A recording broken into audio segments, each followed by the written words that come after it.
So the next question is question number 31st और ये rolling on incline plane से related question है। जरा हमें ध्यान से देखना है। क्वेश्चन में गिवन है a cylinder of mass 10 kg. What is the mass of cylinder? That is 10 kg.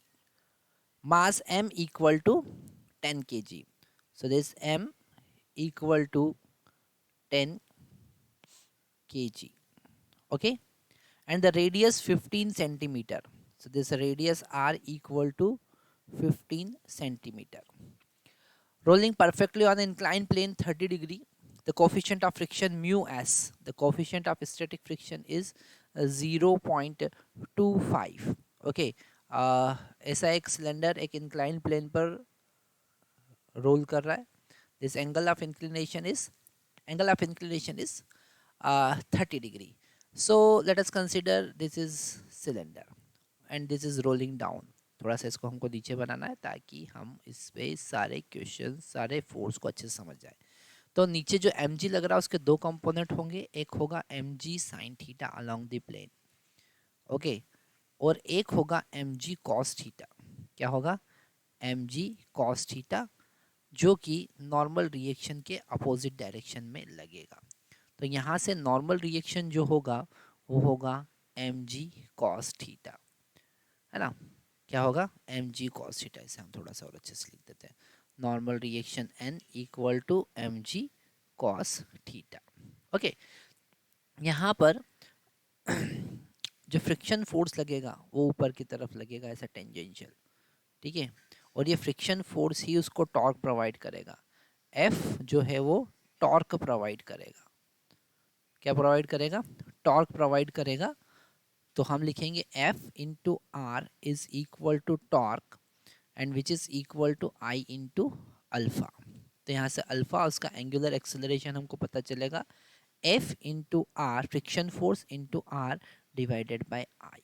और अगर हम बात करते हैं सिलेंडर की, तो सिलेंडर का आई जो होता है वो होता है mr²/2. तो F into r divided by mr²/2. एक आर से एक आर कैंसिल, हम यहाँ लिखेंगे 2f divided by mr, that is alpha. Okay, तो अगर हम इसके ट्रांसलेटरी मोशन की बात करेंगे तो नीचे लग रहा है mg sin थीटा और ऊपर की तरफ लग रहा है फ्रिक्शन फोर्स और इसे लिखेंगे मास इनटू एक्सेलरेशन. ओके, यहाँ से हम एक्सेलरेशन की वैल्यू फाइंड करेंगे. So this acceleration a equal to g sin theta minus f by m. Okay, हमको पता है for rolling, pure rolling. Okay, अगर हम प्योर रोलिंग की बात करें तो this acceleration is equal to alpha into r. Acceleration is equal to alpha into r. तो यहाँ से हम वैल्यू पुट करेंगे. ए का वैल्यू पुट करेंगे g sin theta minus f by m. Okay, which is equal to 2 f by mr. Okay, into r, this r. ये हमने alpha का वैल्यू यहाँ पे पुट किया. ठीक है, तो यहाँ से अगर हम इसे पॉजिटिव साइड लेके आएंगे तो r से r तो कैंसिल हो जाएगा. It will become 3. तो g sin थीटा is equal to 2f by m plus f by m. So it is equal to 3f by m. ठीक है, आगे देखते हैं. तो f का वैल्यू आया हमारे पास में 1/3 mg sin थीटा. कितना आया? 1/3 mg sin थीटा. अब मेरे प्यारे बच्चों, हम यहाँ पर m और g का वैल्यू तो पुट कर ही सकते हैं, है ना.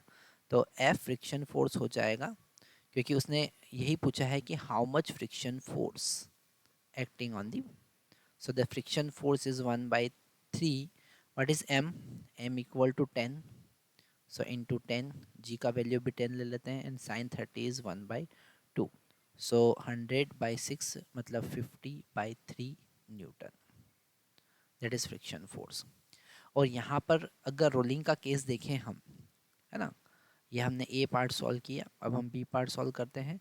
अगर हम रोलिंग का केस देखेंगे तो रोलिंग के केस में फ्रिक्शन जो होगा वो स्टैटिक होगा, है ना। फ्रिक्शन जो होगा हम यहीं लिख लेते हैं, क्योंकि इसका यहाँ पर वर्क डन कितना होगा, 0, क्योंकि स्टैटिक फ्रिक्शन है। कैसा फ्रिक्शन है, स्टैटिक फ्रिक्शन, ठीक है।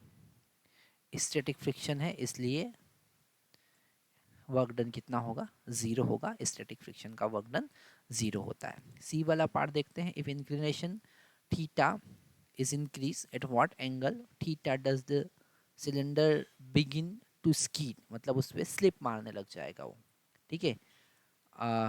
एंड नॉट रोल परफेक्टली, ऐसा परफेक्टली उसके कांटेक्ट में रोल नहीं करेगा, उसके ऊपर स्लिप मार जाएगा, ठीक है, फिसलने लगेगा। तो हमको वो थीटा का वैल्यू निकालना है। तो उसके लिए हमको यहाँ पर म्यू से उसको कंपेयर करना पड़ेगा, है ना। जब म्यू जो है coefficient of friction, coefficient of friction mu S से कम होगा, ठीक है, म्यू एस से कम होगा, तो वहाँ पर रोल वो स्किड करने लग जाएगा।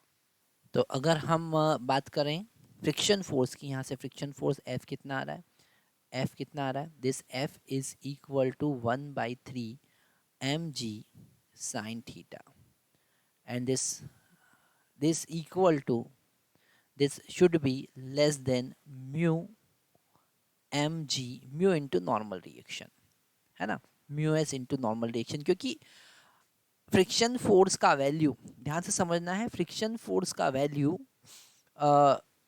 हमेशा जो लिमिटिंग फ्रिक्शन है उससे कम होगा तो स्टैटिक फ्रिक्शन होगा, है ना।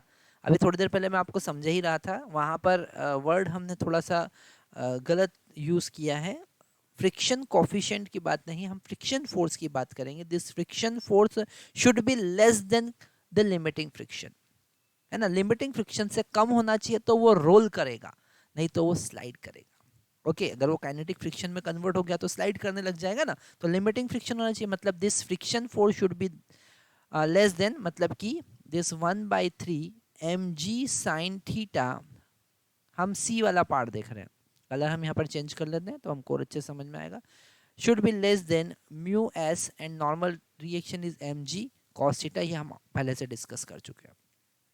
तो यहाँ mg से mg कैंसिल हो जाएगा, ठीक है।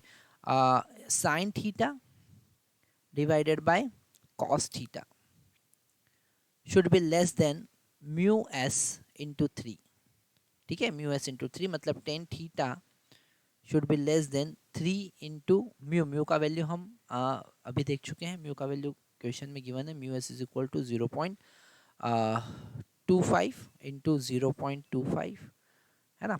तो this theta should be less than 10 inverse 0.75, है ना, मतलब कि 10 थीटा 3/4, मतलब कि theta should be less then 37 degree.